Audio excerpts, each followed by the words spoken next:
Esta historia me la contó mi abuelo hace muchos años, y aunque él ya no está con nosotros, su recuerdo sigue vivo en mí. Es una de esas historias que se quedan grabadas en tu mente porque no se parecen a nada que hayas escuchado antes. Desde que la escuché siendo niño, no he podido olvidarla. Mi abuelo era un gran narrador.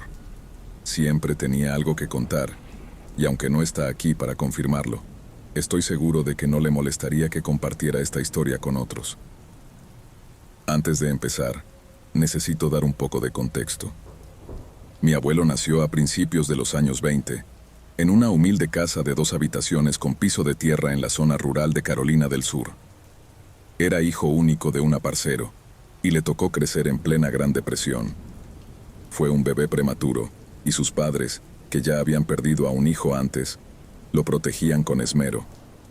Con todo, mi abuelo creció fuerte y saludable, aunque con un espíritu inquieto que lo impulsaba a explorar. Era un niño lleno de energía y curiosidad, y siempre que terminaba sus tareas lo más rápido posible, agarraba su caña de pescar y salía a recorrer los alrededores. En esa época, ni siquiera los carros eran comunes por aquellos caminos de tierra. Los carromatos tirados por caballos eran un lujo raro en esa parte del país. Mi abuelo no era muy amigo de los caballos, pero tenía un deseo enorme de alejarse de casa y aprovechar cada tarde. Así que no le quedaba otra opción más que caminar. Y caminaba. Recorría kilómetros de bosques, campos y pantanos, descalzo como llegó al mundo, sin preocuparse por las zarzas ni las serpientes. Siempre decía que no había de qué preocuparse si no las molestabas. Aunque disfrutaba de estas aventuras, eran un poco solitarias. Su padre, ocupado con la tierra y los animales, rara vez podía acompañarlo. A veces, algún muchacho del vecindario se le unía, pero no era lo habitual. En esas andanzas, mi abuelo se hacía el tiempo para visitar a sus tíos lejanos, como los llamaba. Uno de sus favoritos era el tío Peter, que vivía en una pequeña cabaña junto al lago, apenas lo suficientemente grande para él y su hermana, la tía Henrietta. Peter era un gran conversador, casi tanto como pescador, y siempre que veía a mi abuelo venir por el sendero, dejaba lo que estuviera haciendo para sentarse a platicar. Henrietta solía poner mala cara, pero en el fondo también quería mucho a mi abuelo, así que nunca decía nada. Esto se volvió una tradición. Cada 2 fines de semana, mi abuelo metía en un saco una camisa extra y algún dulce que su madre le había preparado, y se iba caminando hasta la cabaña del tío Peter. Lo hizo por años, incluso después de casarse con mi abuela. Solía salir al atardecer, y el camino de 6 o 7 millas hasta la cabaña le tomaba varias horas. Por lo general, se quedaba hasta el domingo en la noche, después de cenar. A esas alturas, ya estaba acostumbrado a caminar por el campo de noche. No había mucho de qué preocuparse, aparte de los animales salvajes, y como decía él, mientras no los molestabas, ellos no te molestaban a ti. Recuerdo una de las historias que me contó sobre uno de esos regresos. Era otoño, y el aire estaba fresco y agradable después del calor sofocante del verano. Había luna llena, y la luz iluminaba lo suficiente como para que pudiera ver por dónde caminaba. Esa noche, en lugar de tomar el atajo por los campos y bosques hacia la granja de mis bisabuelos, decidió seguir la carretera de tierra que rodeaba el lago. Decía que se sentía relajado y con ganas de pasear un poco más.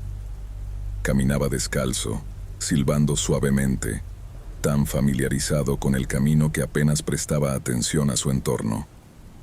Cuando llegó cerca del lago, notó lo tranquilo que estaba el agua. Oscura, pero en calma. Se detuvo un momento, fascinado por cómo la luz de la luna se reflejaba y brillaba suavemente en la superficie. Era una vista tan bonita que casi no notó. Lo que estaba de pie no muy lejos del camino, al principio, era solo una silueta. Una sombra alta y sólida que parecía mirar hacia el agua. Al principio, mi abuelo pensó que podría ser un truco de la luz. Recordó una vez que caminó por un cementerio en medio de la noche y creyó haber visto a un soldado montado en un caballo blanco, hasta que se acercó y se dio cuenta de que era solo una telaraña cubierta de rocío. Pero mientras avanzaba, se dio cuenta rápidamente de que no era un engaño de su vista. Había algo parado al lado del camino. Era un hombre, podía decirlo por su complexión. Hombros anchos y caderas estrechas. Incluso bajo la luz de la luna, era evidente que el hombre llevaba un traje oscuro que no le quedaba bien. Un sombrero sin forma cubría su cabeza, haciendo que su figura pareciera alargada y extraña. Desde varios metros de distancia, mi abuelo podía distinguir el brillo de unos buenos zapatos, también pulidos, que reflejaban la luz del agua. El hombre estaba parado muy cerca del agua, tanto que las olas acariciaban sus zapatos de apariencia costosa.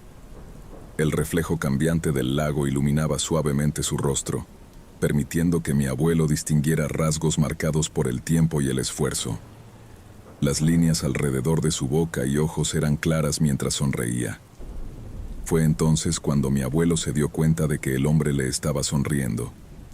De hecho, el hombre había estado mirándolo durante tanto tiempo, o quizás más, de lo que él lo había estado observando.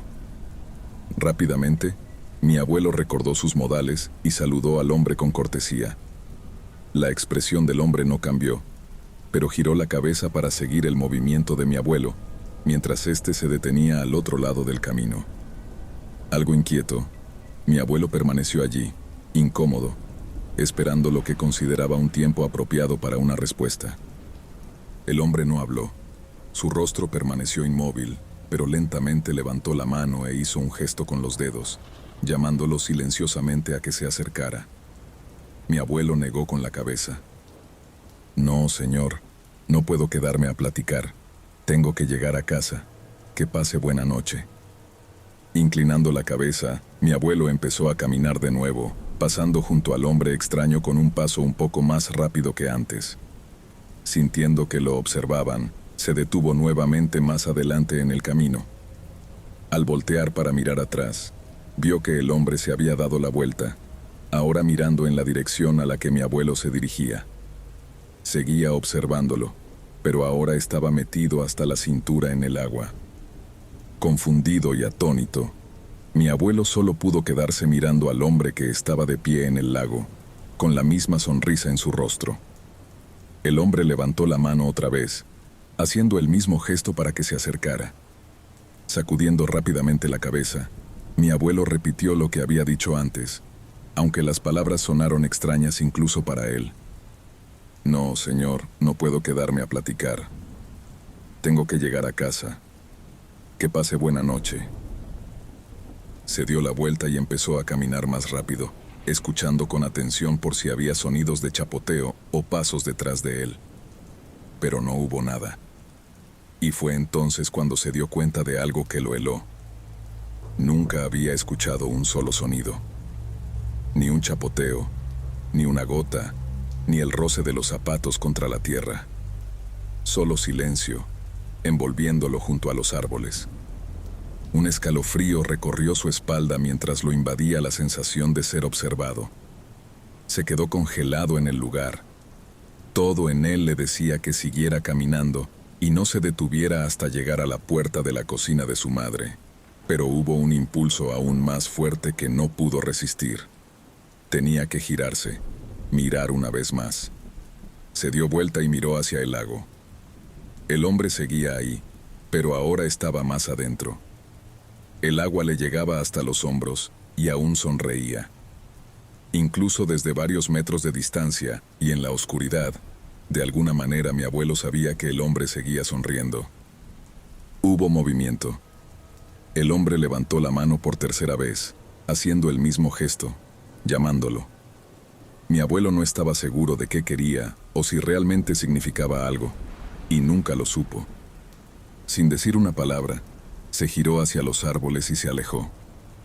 Caminó los 7 kilómetros hasta su casa, desconcertado y perturbado. Durante los siguientes 80 años, hasta su muerte a los 91, nunca supo quién era el hombre, por qué estaba ahí o qué quería. Una y otra vez contó esa historia. El encuentro claramente lo persiguió por el resto de su vida. Y a mí también. Me estremezco al pensar qué habría pasado si mi abuelo se hubiera acercado más al hombre o si se hubiera quedado junto al lago esa noche. Pero lo que más me ha impactado de su experiencia es que, cuando el hombre estaba casi con el agua al cuello, no hizo ni una sola onda.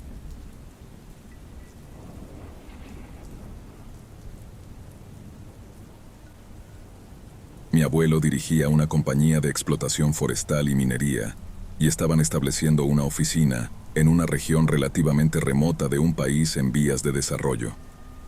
Encontraron una casa que era ridículamente barata, incluso para los estándares de esa zona. Obviamente, había un motivo. Los lugareños le advirtieron que no la comprara, asegurando que estaba embrujada y que todos los que habían vivido allí habían muerto de forma violenta. Pero mi abuelo, hombre práctico, pensó que solo eran supersticiones sin fundamento y la compró de todas formas. El encargado de montar la oficina se trasladó a la casa con su esposa y sus 3 hijos. La planta superior sería para que vivieran y la inferior se utilizaría como oficina. Todo parecía normal al principio. Sin embargo, después de un tiempo, mi abuelo dejó de recibir noticias de él. Como se trataba de un lugar tan remoto, no se preocupó demasiado al principio. Supuso que tal vez se habían quedado sin electricidad o que la comunicación era complicada. Cuando pasaron semanas sin respuesta, decidió contactar a la policía local para que fueran a verificar qué ocurría. Lo que encontraron fue devastador.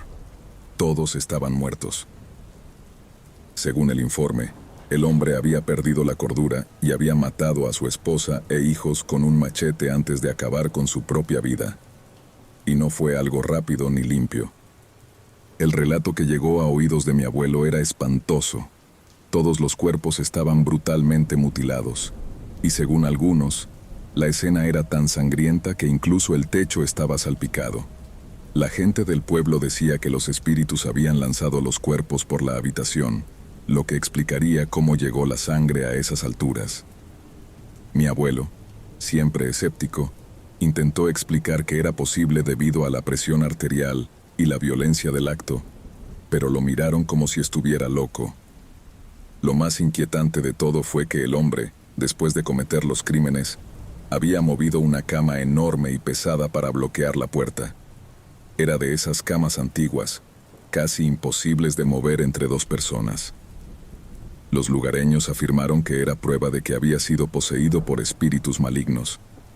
Mi abuelo, en cambio, estaba convencido de que el aislamiento y las condiciones extremas habían hecho que el hombre perdiera la cordura. Y bueno, la gente en estados mentales extremos puede hacer cosas sorprendentes, incluso hazañas de fuerza. Tras el incidente, mi abuelo tuvo que pagar unos cuantos sobornos para asegurarse de que la historia no llegara a la prensa. En un lugar tan remoto, eso no era difícil. Logró que las autoridades clasificaran las muertes como naturales, aunque no tengo idea de cómo justificaron semejante masacre. Después, intentó encontrar a alguien más dispuesto a instalar la oficina. Sin embargo, aunque no todos conocían los detalles sangrientos debido a la orden de silencio, todos sabían que el encargado anterior había muerto. Nadie se ofreció voluntario. Al final, promovió a un empleado, le dio un título rimbombante y lo puso a cargo de la tarea. ¿Qué hizo el tipo? Renunció.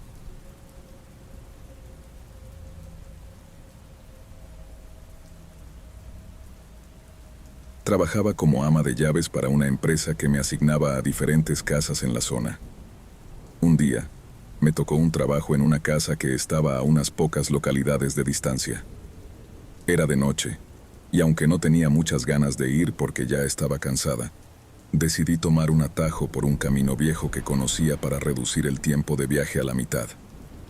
Ese camino solía ser una antigua ruta de tala, y aquí en Oregón hay muchísimos caminos así. Son útiles para ahorrar tiempo, pero tienen sus desventajas. Eran estrechos, con muchas curvas, y si tenías un accidente, Básicamente quedabas en medio de la nada, rodeado de bosque. Tampoco estaba del todo segura de que fuera completamente legal conducir por ahí, pero esa noche lo hice de todos modos. Iba manejando, agotada y con sueño, cuando de repente sentí un golpe en mi camioneta. Por supuesto, me orillé para inspeccionar el daño y hablar con el otro conductor, que aparentemente había salido de la nada. Su coche se detuvo detrás del mío, así que salí y caminé hacia él para preguntarle si estaba bien. Cuando estaba a unos pasos del auto, lo vi sentado dentro, pero no salía. Era invierno, de noche, y todo estaba completamente oscuro.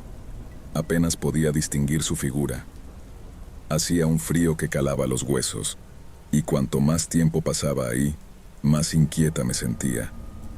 Finalmente le dije que como casi no había daño, mejor cada quien siguiera su camino. Mientras regresaba a mi camioneta, escuché cómo se abría la puerta de su coche. Me giré y lo vi parado ahí. Era alto. Llevaba un abrigo negro grande y unos jeans muy holgados. Di un paso hacia él para verlo mejor, y entonces noté algo que hizo que se me helara la sangre. Sus manos eran blancas, pero su rostro se veía oscuro. Entrecerré los ojos para tratar de entender qué estaba viendo, y me di cuenta de que llevaba maquillaje negro en la cara. Mi corazón empezó a latir con fuerza. Lo primero que pensé fue que estaba haciendo blackface. Para colmo, yo soy negra, y la idea de que este hombre me hubiera seguido hasta el medio de la nada con la intención de hacerme daño, me aterraba. Apuré el paso hacia mi camioneta y me subí, pero antes de poder encender el motor, sentí el frío de un arma presionándose contra la parte trasera de mi cabeza. En ese momento, estaba segura de que iba a morir, sola, en ese lugar. Intenté hablar con él, razonar de alguna manera, pero apenas podía articular palabra. Con voz temblorosa, le dije que no tenía que hacer esto. Entonces pasó algo que no esperaba. El hombre empezó a llorar. De repente, se subió de nuevo a su coche y salió disparado, dejando atrás una nube de polvo. En ese momento ni siquiera pensé en intentar ver las placas. Lo único que quería era salir de ahí. Arranqué mi camioneta y me fui directo a casa. Llamé a mis padres en cuanto llegué. Hasta el día de hoy no puedo creer que estuve tan cerca de ser víctima de lo que probablemente habría sido un crimen de odio. No sé qué lo hizo cambiar de opinión, pero agradezco que lo haya hecho.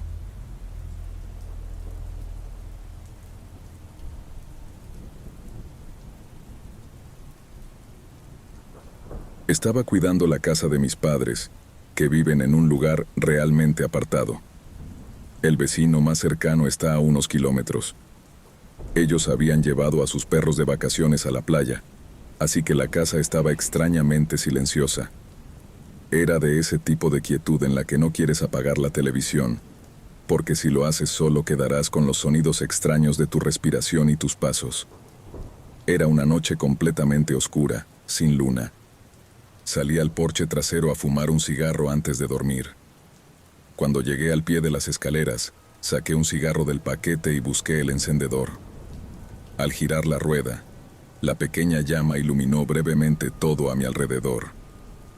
En ese segundo de luz, me di cuenta de que no estaba solo.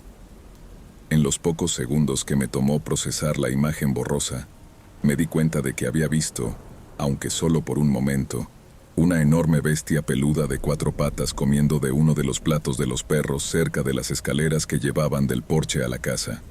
Y cuando digo enorme, me refiero al doble de mi tamaño, al menos, cubierta de un pelo marrón y sucio, casi humano, de pies a cabeza. No pude distinguir bien su cabeza, pero con solo ver su torso, supe que era algo que nunca había visto en el bosque. Me quedé paralizado, aterrorizado, mirando algo que estaba a no más de 1 metro de mí, invisible en la oscuridad de la noche. Entonces, soltó un gruñido gutural, profundo, y se alejó caminando hacia el bosque, sacudiendo el porche con cada paso. Me quedé temblando en la oscuridad, con el cigarro aún sin encenderse colgando de mi boca. No hace falta decir que corrí dentro. Encendí todas las luces y me escondí en el cuarto más interior de la casa, como cualquier hombre adulto haría. Mi cerebro no podía procesar lo que había visto, pero mi imaginación llenaba todos los vacíos, con cualquier bestia aterradora que pudiera estar acechando en los bosques, justo a unos pasos de la puerta trasera de mis padres, esperando para devorarme. Unas semanas después, me enteré de que habían llegado algunos informes sobre unos enormes jabalíes salvajes que se habían instalado en el terreno de mis padres. Nada de monstruos gigantes, solo un cerdo peludo y sobrealimentado buscando comida.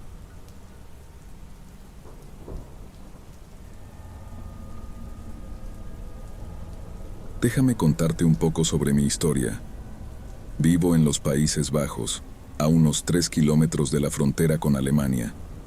Mi familia es bastante grande, y la mayoría de ellos, por parte de mi padre, son agricultores o carniceros.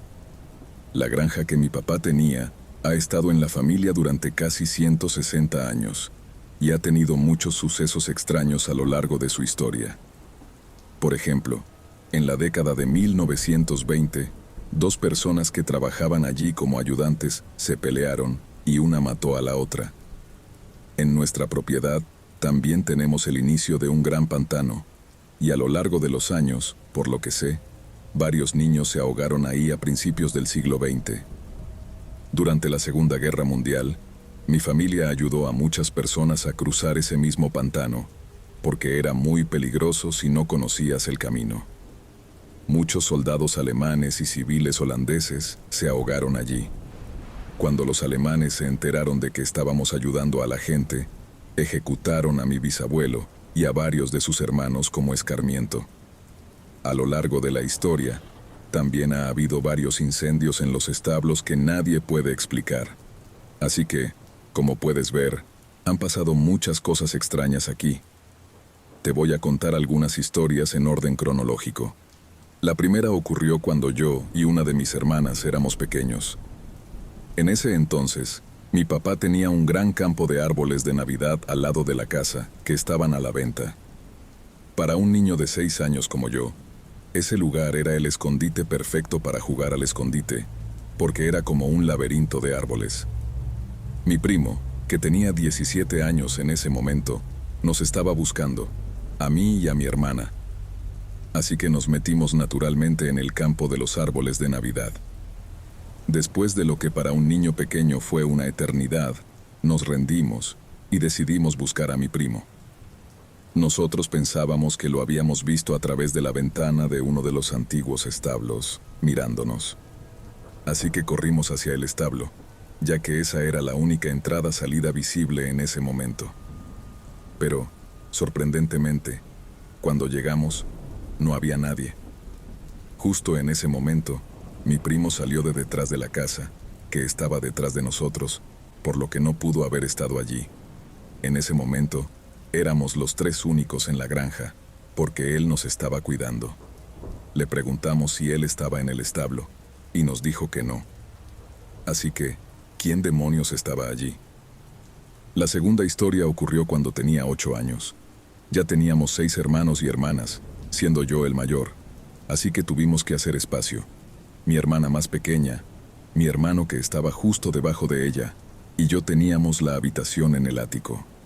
A lo largo de nuestra infancia, siempre sentíamos que nuestros pies estaban siendo presionados mientras intentábamos dormir. Al principio pensábamos que solo era uno de nosotros bromeando, pero no era así. Cuando era más joven, tuve parálisis del sueño muchas veces, y en ese entonces, claro, no sabía lo que era. Solo sabía que era aterrador. Más tarde me di cuenta de lo que era, porque siempre sucedía en el mismo sueño aterrador de Plaza Sésamo que tenía. Tuve ese sueño tantas veces mientras crecía que, cuando lo tenía, me daba cuenta de que estaba soñando, y de alguna manera lograba despertarme. Pero, al hacerlo, experimentaba parálisis del sueño. ¿Por qué te cuento esto? Porque una vez fue diferente. No tuve ese sueño. Simplemente me desperté en una posición extraña, con dolor, volteado, con la cabeza aplastada contra la almohada por una mano muy fría.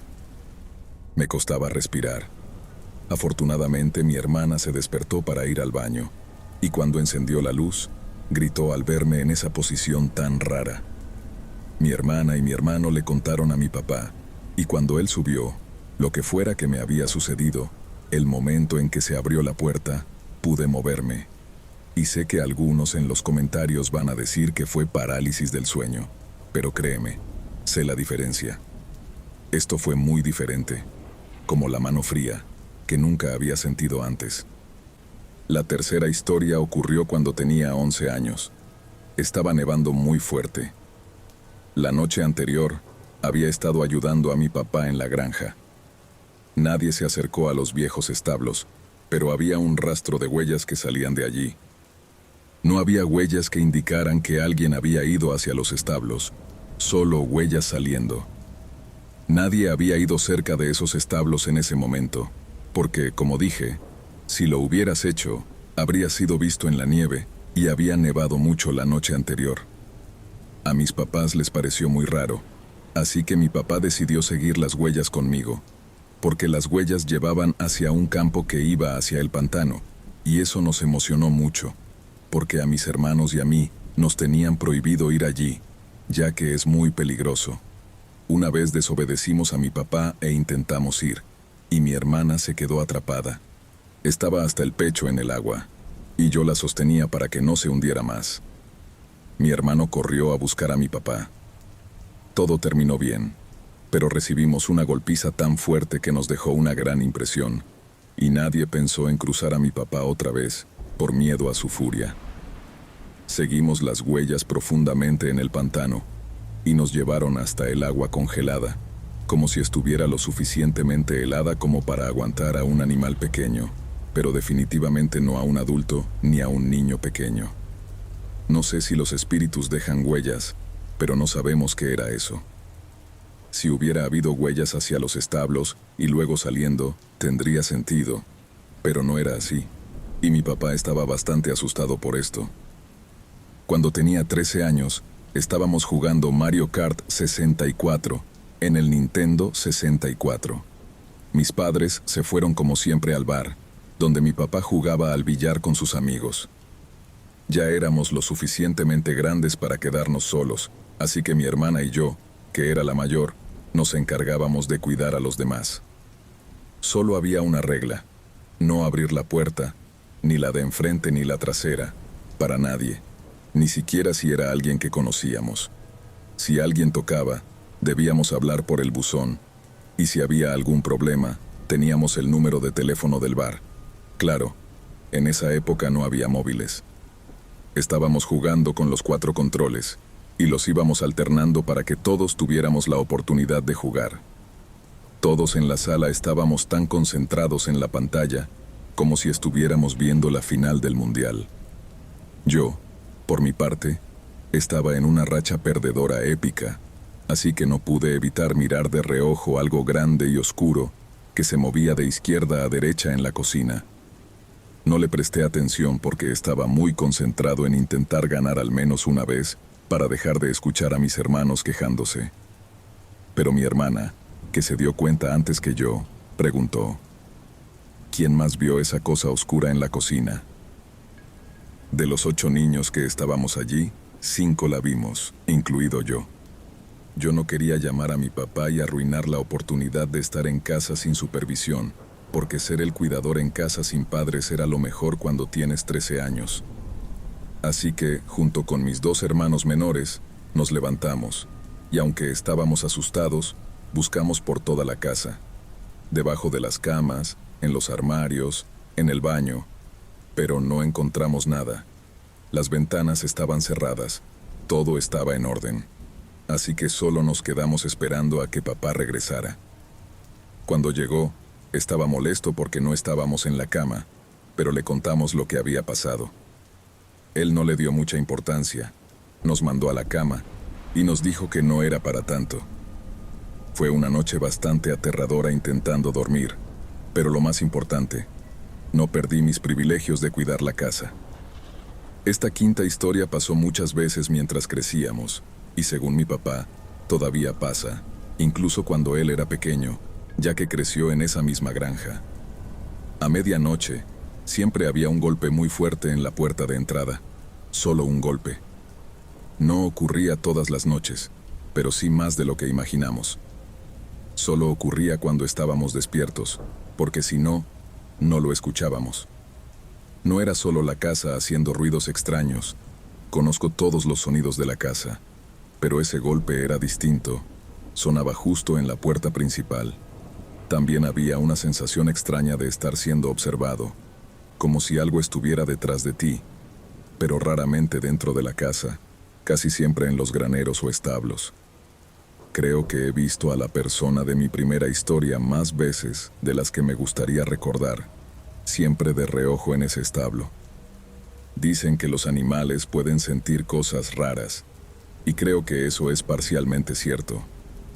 Los perros de la granja, por ejemplo, no le temen a nada y van a cualquier parte de la finca sin problema. Tenemos 4 caballos en los establos y nunca se asustan, siempre tranquilos. Pero los gatos son diferentes.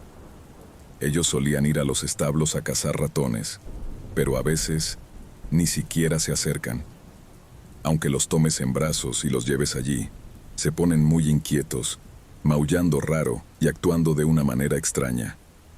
Los gatos eran animales muy fáciles de tratar, siempre amigables con nosotros, pero cuando el granero tenía esa sensación rara, no querían ni acercarse.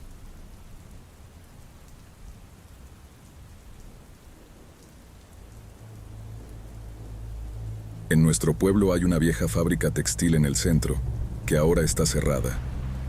Funcionó desde 1890 hasta 1978. En su época, era una ruina, pero ahora ha sido reconstruida en lujosos apartamentos. Tiene 4 pisos, pero antes era un edificio muy aterrador, y claro, la fuente de muchas historias espeluznantes. Tenía 17 años, era una noche de sábado, y 2 amigos y yo veníamos del pub. En ese entonces, la edad legal para beber era 16.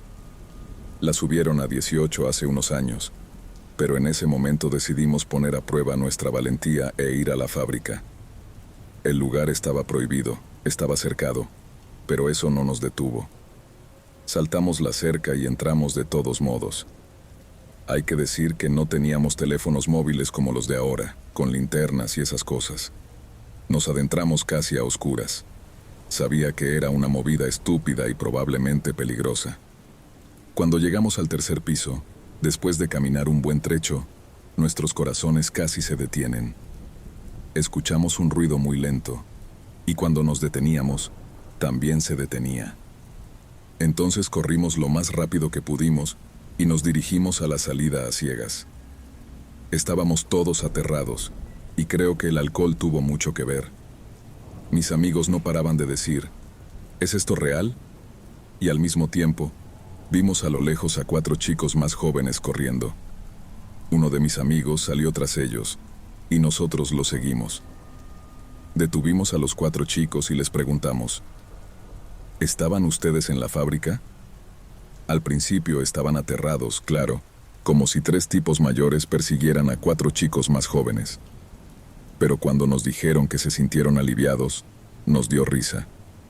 Al final, nos dimos cuenta de que nos habíamos asustado mutuamente. No es una historia de fantasmas, pero por un segundo creímos que sí lo era, y aún así, era una buena historia para contar. Unos días después, fui solo durante el día para ver cómo estaba el lugar.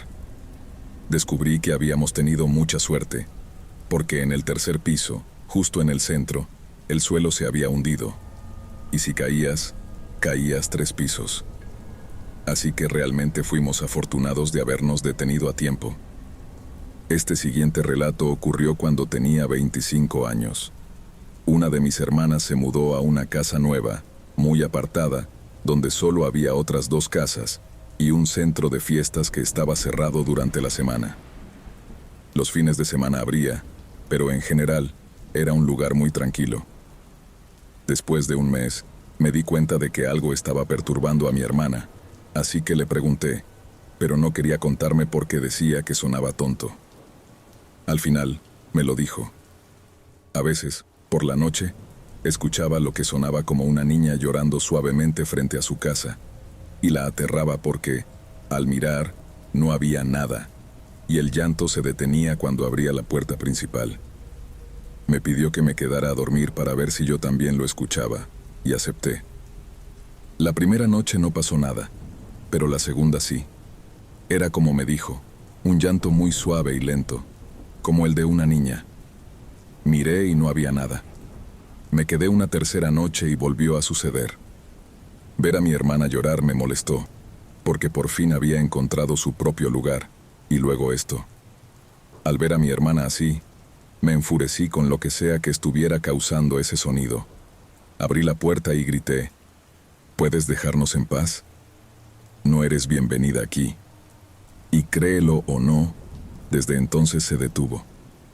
No sé qué hice exactamente, ni qué era eso, pero mi hermana sigue viviendo allí hasta hoy, y nunca más ha tenido problemas. Este es mi último relato, pero necesita algo de explicación.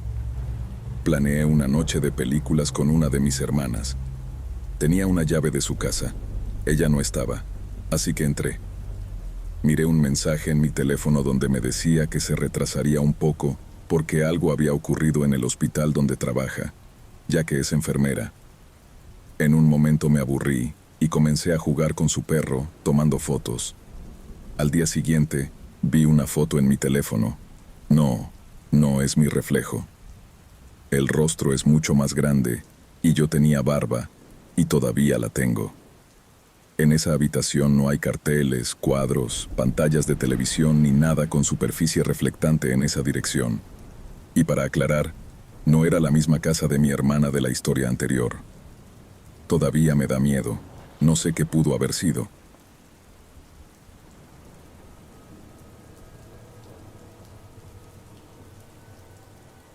Era cadete del ejército en Canadá, y unas 4 veces al año realizábamos ejercicios de entrenamiento en el campo, FTX, por sus siglas en inglés, que básicamente consisten en acampadas, generalmente en un campamento de scouts, mientras realizábamos entrenamientos militares al aire libre. Esta historia tiene que ver con mi primer FTX. Era uno de esos ejercicios de navegación, en los que vamos en pequeños grupos, seguimos coordenadas y tratamos de encontrar un marcador. En fin, un compañero y yo estábamos en el mismo grupo, pero nos desviamos totalmente del rumbo. Decidimos entonces avisar por radio a nuestro oficial al mando que nos habíamos perdido y que íbamos a regresar al campamento para empezar de nuevo. Mientras caminábamos de vuelta, notamos a un tipo en el bosque que nos estaba mirando. Obviamente nos asustamos, pero siendo cadetes de primer año y todavía inmaduros, pensamos que lo mejor era vernos lo más soldado posible con nuestros uniformes. Creímos que así podríamos asustarlo y que se iría. Al regresar al campamento, nos dimos cuenta de que el otro grupo también ya estaba de vuelta. Nos informaron que un hombre había chocado un auto robado cerca del campamento y que, por lo que nos contaron, coincidía con la descripción del tipo que habíamos visto. Nos hicieron quedarnos en un pequeño granero hasta que lo encontraron. No sé si alguna vez has probado una ración MRE, pero tienen un montón de envoltorio, así que tuvimos que comer dentro del granero, y yo fui el encargado de limpiar después. Lo más perturbador de todo fue saber que el tipo estaba armado cuando lo encontraron, y que lo buscaban por 2 homicidios.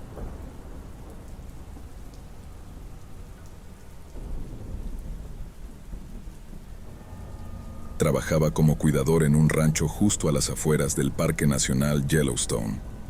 Era invierno y mi perra y yo éramos los únicos en la propiedad durante la noche.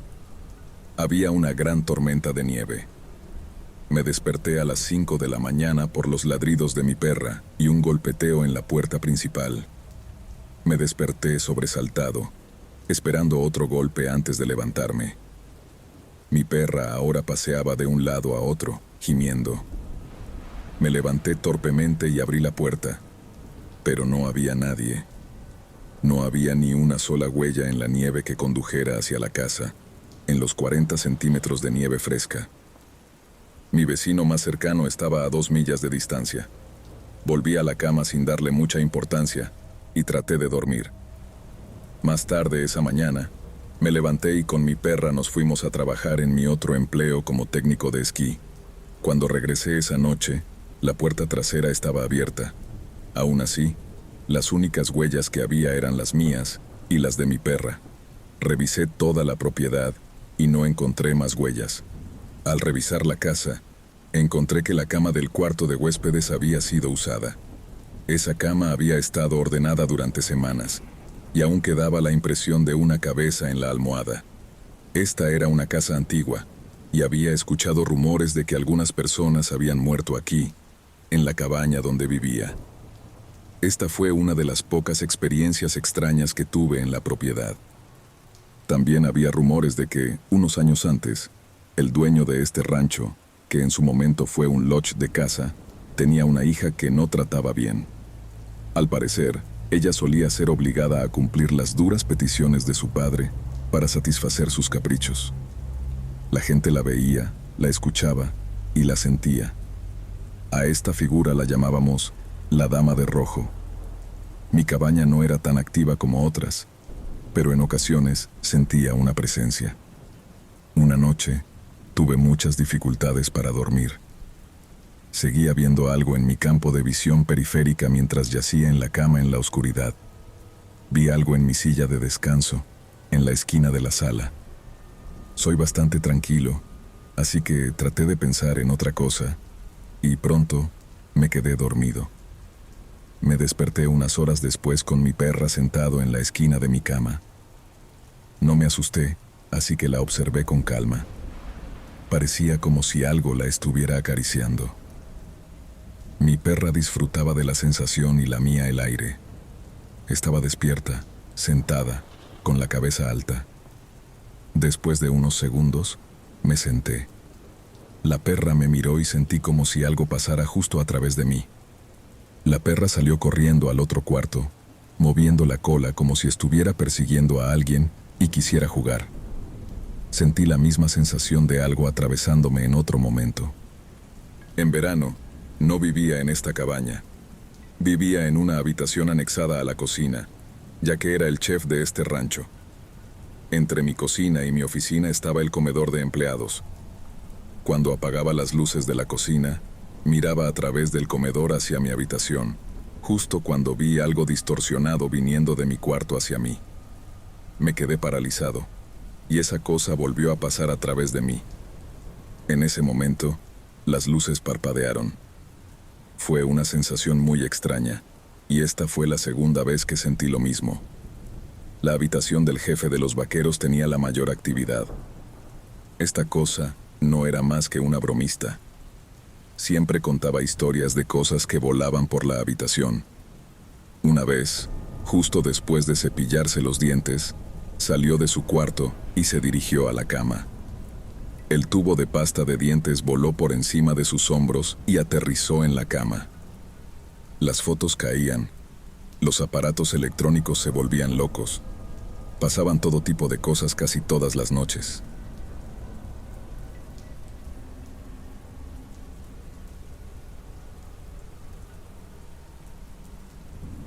Una noche, 2 amigos y yo estábamos caminando por los campos cercanos a un pequeño pueblo en Michigan. Nuestro destino era un desguace escondido tras varios campos, lleno de coches oxidados, tráileres y maquinaria agrícola. Íbamos por ahí para evitar a los granjeros un tanto disparadores que vivían en la zona.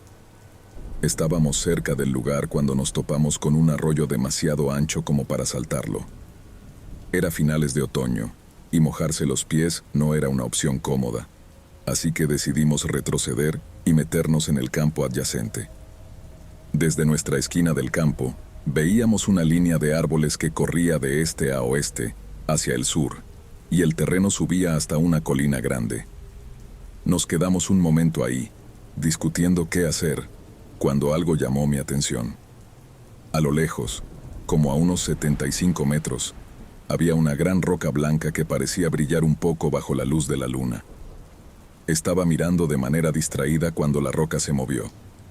Se desplegó, levantándose, y vi que era algo que parecía una figura de entre 3 y 4 metros de altura, delgada como un esqueleto, completamente blanca, con extremidades largas. Por un segundo, nos miró, y luego, en un abrir y cerrar de ojos, se fue. No sé si estaba corriendo o volando, o si de alguna forma se deslizaba. La verdad no estoy seguro.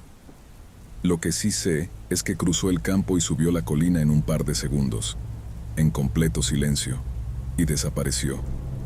Solo 2 de nosotros lo vimos, y después de unos minutos de murmullos y palabras sin mucho sentido, nos pusimos a intentar racionalizar y encontrar una explicación. Finalmente, decidimos que debía haber sido un extraterrestre.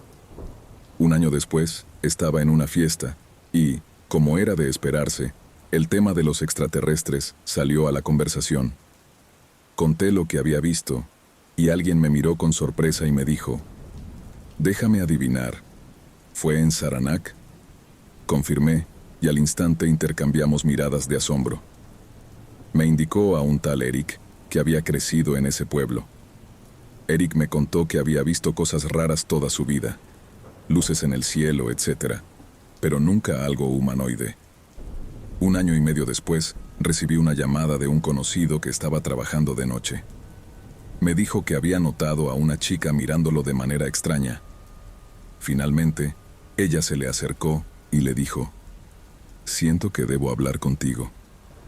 La chica le contó que el padre de su amiga era el líder de un clan de vampiros en un pueblo cerca de Saranac.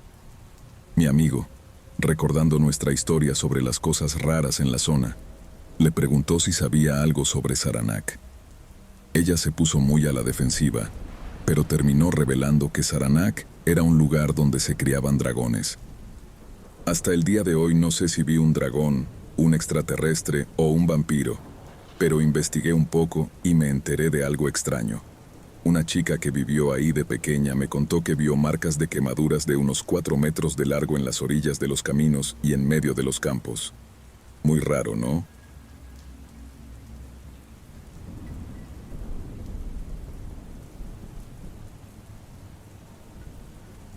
Solía ser repartidor para un supermercado en el Reino Unido, y muchos de nuestros clientes vivían en zonas bastante apartadas.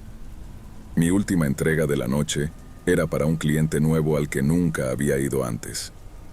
Ya estaba corriendo tarde por las entregas anteriores y, a las 10:30 de la noche, aún intentaba encontrar la casa, aunque mi turno debía terminar a las 10. Estaba conduciendo por las carreteras más estrechas del campo, rodeado solo por campos oscuros y setos, buscando cualquier cosa que pudiera ser un acceso. No había visto otro coche ni persona en kilómetros, cuando de repente escuché un fuerte golpe en el costado de la furgoneta, como si algo se hubiera lanzado contra ella. No había árboles ni nada alrededor para que alguien cayera, y recuerdo claramente que el golpe vino del lado. Miré por los espejos y por la ventana, pero no vi nada. Entonces ocurrió de nuevo. Otro golpe en el costado de la furgoneta. Volví al supermercado a toda velocidad y le dije a mi jefe que no había podido encontrar la casa, que había estado buscando durante media hora. Para ser honesto, no había ninguna casa en el lugar donde la dirección y el código postal me habían indicado. Y lo curioso es que, si realmente hubiera habido una casa, habrían llamado para quejarse por no recibir la entrega. Pensé que podría haber sido una trampa, pero nunca me dijeron que hubieran llamado para quejarse de los artículos faltantes, ni intentaron volver a entregar. Creo que se pusieron en contacto para dar mejores direcciones, pero nunca volvimos a saber de ellos. Lo raro era que ellos tenían que hacer el pedido y pagar por las entregas por adelantado, y en ese entonces, el supermercado tenía un gasto mínimo de 60 libras para entregas. Así que, si no era una broma, era una bastante cara. Lo más extraño es que lo único que había alrededor eran campos vacíos, y el único lugar donde alguien podría haberse escondido era entre los setos. Si fuera una persona, tendría que haber estado escondida en esos setos, congelándose, durante más de 1 hora, porque mi entrega debía haberse hecho a las 9:30.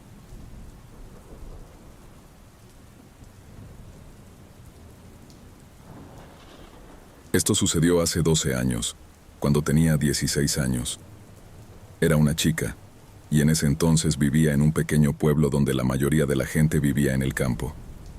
Una noche de sábado, después de salir con una amiga, la estaba dejando en su casa.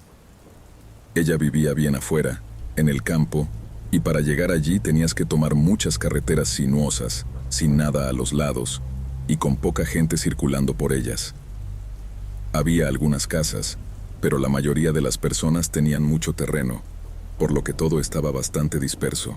Siempre odiaba dejarla de noche porque el regreso se me hacía muy raro, probablemente porque había visto demasiadas películas de terror y sabía lo que podía pasar en medio de la nada. Pero esa noche me tocaba a mí conducir, así que después de dejarla, iba con mucho cuidado, no solo por mi miedo irracional, sino también por los borrachos que no saben tomar las curvas. Giré a la izquierda en la última calle antes de llegar a la carretera principal. Esa calle tenía dos curvas bastante pronunciadas, que tenías que tomar con calma porque eran muy amplias y casi seguidas.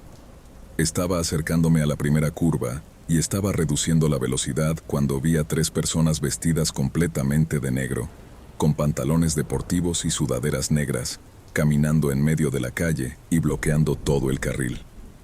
Al principio me frustró porque pensé que eran solo adolescentes que no se daban cuenta del peligro que representaba lo que estaban haciendo, así que aceleré un poco para adelantar a toda prisa por el otro carril, antes de que un coche que venía en dirección contraria me golpeara. Mientras pasaba, miré por la ventana para ver a los idiotas y me di cuenta de que los 3 llevaban la misma máscara espeluznante de calavera gris. Todos me miraron fijamente mientras pasaba. Si hubiera sido cerca de Halloween, lo habría descartado como alguien que se estaba adelantando a la festividad, pero eso fue en mayo. Lo extraño fue que no parecía que intentaran hacerme daño o sacarme de la carretera. Ni siquiera se giraron a mirarme cuando me acerqué a ellos. La situación fue tan rara que llamé a la policía. Me devolvieron la llamada rápidamente y me dijeron que enviaron a alguien al lugar exacto que describí, pero que no encontraron a nadie caminando por la calle, ni siquiera cerca de la orilla. Lo que más me inquietó de esto es que no había ningún lugar donde 3 personas pudieran haberse ocultado, porque esa calle tenía terreno libre a ambos lados. Tampoco había calles secundarias a las que pudieran haberse desviado para evadir a la policía. Tenían que haber sido recogidos por alguien o haberse escondido en algún lugar, pero en cualquier caso, sé que no me lo inventé. No estoy segura de lo que esas 3 personas querían, pero le dije a mi amiga que si quería que la dejara de nuevo, tenía que ser antes de que oscureciera, porque nunca quise descubrir cuáles eran sus intenciones.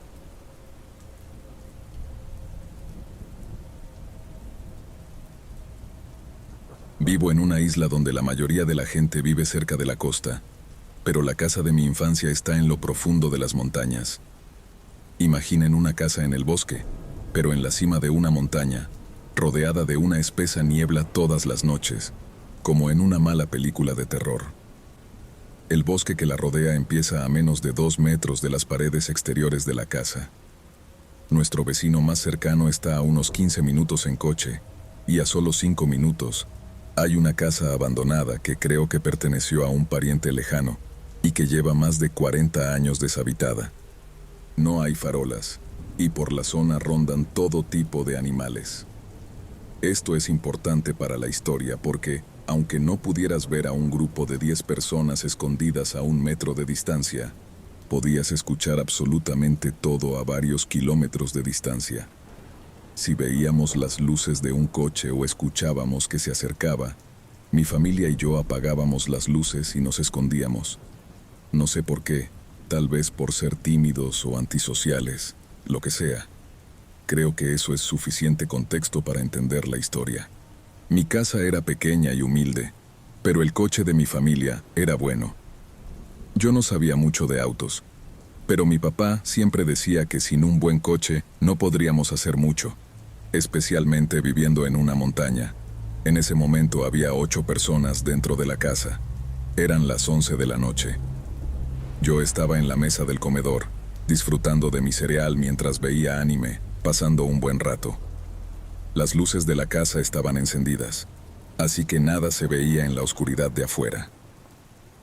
Frente a mí, Había una ventana que daba a la entrada de la casa y a la única carretera, y algo llamó mi atención, pero no podía ver ni escuchar nada. Fue entonces cuando creí notar una silueta humana afuera, pero no se movía, así que lo ignoré. Podría haber sido un juego de luces. Seguí viendo anime y disfrutando mi cereal, cuando sentí que algo se movía al otro lado de la ventana. Esta vez, la silueta me estaba saludando. Sentí que mi corazón se salía del pecho y me quedé congelado. La persona afuera me saludó como si tratara de que nadie más en la casa lo notara. Después de unos 10 segundos, en los que yo solo lo miraba con la cuchara a medio camino de mi boca, decidió llamar. «Hola, necesito ayuda». Mis padres lo escucharon y se acercaron a la ventana, lo que me aseguró que no estaba viendo un fantasma. El hombre afuera comenzó a contar una historia sobre cómo le robaron su coche a punta de pistola y necesitaba ayuda. Mis padres se sorprendieron de que no se escucharan sus pasos, ni un coche ni nada. Se susurraron teorías entre ellos, porque para que la historia del tipo fuera cierta, tendría que haber sido asaltado a más de 1 kilómetro de allí. Le habrían robado el coche y luego habría caminado media hora en la oscuridad por el bosque siguiendo la luz tenue de nuestra casa. A pesar de eso, mis padres decidieron creerle y le ofrecieron llamar a la policía. Nuestro visitante pidió, de manera estúpida, lo peor que podría haber dicho: «No llamen a la policía, no tengo arma». Mis padres se quedaron en silencio un rato. El tipo afuera sabía que la había cagado, pero siguió con su petición. «¿Me pueden llevar al centro?». Mi papá se rió nerviosamente y le dio una excusa. Mencionó la hora, lo extraño que le parecía la historia y que ya había llamado a la policía de todos modos. Aquí es cuando empieza mi parte favorita de la historia. Me levanté de la mesa temblando y fui a un armario. Aunque no podía ver su cara, sabía que el tipo estaba siguiendo mis movimientos. Saqué 2 machetes que eran más grandes que yo y corrí a otro cuarto. Estaba aterrorizado y, mirando hacia atrás, probablemente le quité las únicas armas con las que mis padres podrían haberse defendido en caso de una confrontación. Abrí la puerta al cuarto donde dormíamos con mis hermanos, y ellos estaban viendo un programa tonto. Sus risas, como las de una hiena, salían de allí. Mis hermanas son tan ruidosas, y mi hermano pequeño, que tiene 4 años, tiene una risa que de día suena angelical, pero de noche es demoníaca. Les hice una señal para que se callaran, y por suerte, lo hicieron, uniéndose a mí y a mis padres en nuestro miedo. Escuchamos en silencio mientras el tipo decía: «Está bien, si no me pueden ayudar, iré a la siguiente casa». Mi papá le respondió: «No hay ninguna siguiente casa. Deberías esperar aquí a la policía». «No necesito policía, estoy bien», dijo el extraño. Esto siguió un rato más. El tipo estaba ahora en condiciones de caminar 1 hora montaña abajo hasta llegar al centro. Mi papá, bromeando, le ofreció una vieja triciclo metálico que estaba en nuestra porche para que pudiera irse. El tipo aceptó y se subió al triciclo. Supongo que solo quería irse con algo, porque ese triciclo tenía más de 20 años y claramente no servía. Oímos el chirrido del triciclo durante unos segundos, mientras el tipo intentaba montarlo, hasta que se detuvo, no muy lejos de nuestra casa. Parecía que se había detenido y no escuchamos más pasos que indicaran que se había ido. Después de intentar saber si todavía estaba cerca, mi papá llamó a la policía. Esperamos en silencio, mirando la carretera desde la ventana del frente. 15 minutos después, llegaron los policías. Fue un tiempo increíblemente rápido, casi heroico, y tan pronto como las luces rojas y azules iluminaron la carretera hasta la casa abandonada, vimos que el triciclo seguía allí, en medio del camino. Los policías dijeron que no habían visto a nadie en la carretera, que es la única que hay en la montaña. Si el tipo hubiera seguido caminando, lo habrían visto. Así que echaron un vistazo al bosque con una linterna y se fueron. Estaban claramente asustados por el aspecto tétrico de la casa y no se quedaron más de 5 minutos. Esa noche no pasó nada más. Dormí con 2 machetes debajo de la almohada, lo que, recuerdo, enfureció a una de mis hermanas. Nunca supimos quién era ese hombre. Al día siguiente no se reportó ningún robo de coches y, aunque pasaron muchas cosas extrañas alrededor de nuestra casa, nunca volvimos a verlo. Es bastante obvio que estaba tratando de robar el coche de nuestra familia, pero había cosas que nunca entendimos. ¿De dónde vino? ¿Dónde diablos se fue? Y si su historia era cierta, tenía la peor suerte del mundo. Pensando en la situación, me parece interesante imaginar su punto de vista. Nuestra noche de terror se convierte en algo cómico, porque imaginen esto. Vas a robar una casa y resulta que la gente dentro habla calmadamente. No sé cuántos criminales se encuentran con esto, ya que intentan intimidar o engañar. Un niño flaco y mudo trata de ser sigiloso y agarra unos machetes para luego esconderse en las sombras. Desde las habitaciones no visibles de la casa salen risas de niños, y el hombre solo podía ver las puertas, pero el interior de las habitaciones era imposiblemente imposible de ver a través de las ventanas. Creo que tuvimos suerte de haber asustado al que nos quería asustar. No veo ninguna otra razón para que el tipo se haya echado atrás en su plan. Claramente, tenía un arma y malas intenciones, sin contar con su habilidad para caminar en sigilo por un bosque donde incluso escuchábamos a los gatos salvajes. Además, no había vecinos ni testigos que escucharan nada. Bueno, tengan una buena noche y recuerden no dejar entrar a extraños. Aunque yo no lo haré, ya que nunca vi su cara, espero no volver a encontrarme con él.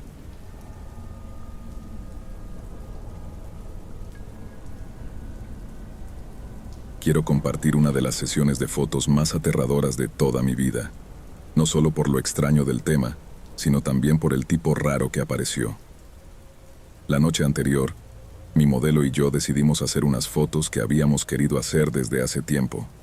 Básicamente, yo quería capturar imágenes de una chica muerta, con los faros del coche iluminándola, algo bastante inquietante. Eran las 9 de la noche, pero ya estaba completamente oscuro.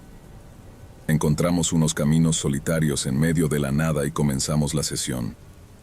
Pasamos por 2 atuendos, y ella empezó a cambiarse para el tercero. De repente, vimos un coche en el bosque. Había un camino de tierra a nuestra izquierda, y aparentemente el tipo se había atascado en el barro y no podía salir. Nos quedamos esperando a que lograra desatascarse y se fuera a donde quisiera, pero pasó tanto tiempo que decidimos seguir adelante con la sesión. Ella seguía intentando cambiarse, lo cual no es fácil en la oscuridad y dentro de un coche pequeño. Así que decidí salir a preparar los ajustes de la cámara para que no tuviera que quedarse afuera en el frío o bajo la lluvia por mucho tiempo. En cuanto salí del coche, el tipo mágicamente logró desatascarse y se apresuró a salir hacia el camino en el que estábamos. Me metí rápido al coche, cerré las puertas con seguro y me quedé allí un momento. Todos estábamos un poco asustados, pero pensé que podía haber sido solo alguien que se había quedado atascado en la carretera y ahora se había liberado. El tipo se detuvo justo al lado de donde mi modelo estaba sentada, a unos 10 centímetros de su coche, casi rompiendo su espejo lateral, y comenzó a mirarnos fijamente. Entonces, ella sacó un gran cuchillo de carnicero de su bolsa y se lo mostró. En ese momento, el tipo aceleró y se fue. Decidimos ir en dirección contraria por si acaso él pensaba bloquear el camino o algo, pero llegamos a un callejón sin salida y tuvimos que dar la vuelta.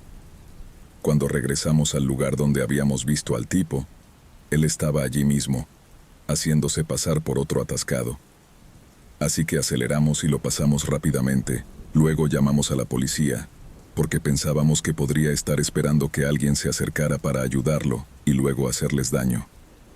Así que, chicos, por favor tengan cuidado con lo que los rodea y tal vez eviten hacer sesiones de fotos en caminos desiertos.